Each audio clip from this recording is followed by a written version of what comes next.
Imagine, tu prends un vol de long courrier, tu vois, de 15 heures, hein, entre New York et Auckland. Et là, soudain, à côté de toi, il y a une meuf de 63 ans. Déjà, tu te dis, bon, ça va être chiant, j'espère qu'elle va pas parler de ses petits-enfants pendant 2 heures.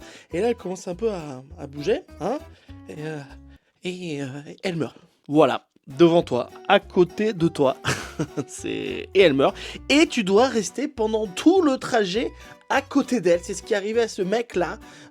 Juste là, il est resté là, tranquille, il regardait sa petite série. Et puis à côté, il y a quelqu'un de mort. Ah, tu passes pas 15 heures de ouf, hein.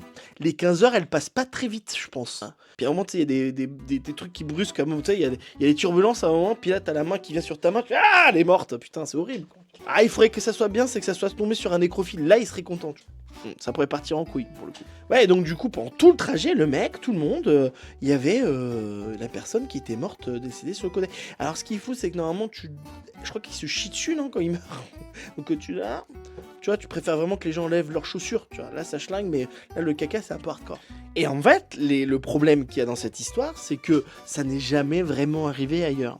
Et donc, il n'y a pas de protocole pour les hôtesses ou pour les pilotes. Donc, ils ont dit, bon, on va le laisser là.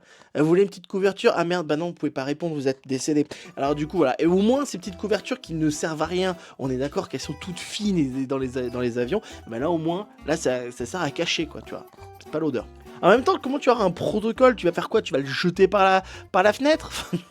Tu vas le mettre dans la soute à bagages? Moi, la solution, c'est que je me dis que tu aurais pu atterrir vite, en fait.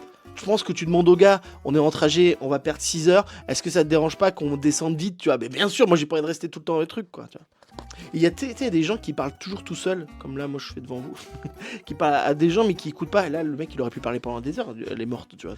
Et à l'atterrissage, bah tout le monde est content, tu vois, que ça soit fini. Là, je peux te dire que tout le monde se passe. Hein. T'attends pas de faire, bon, bah première partie, les plus riches vous partez en premier, les plus pauvres vous partez après. Non, tout le monde se casse parce qu'on veut être point du corps, quoi.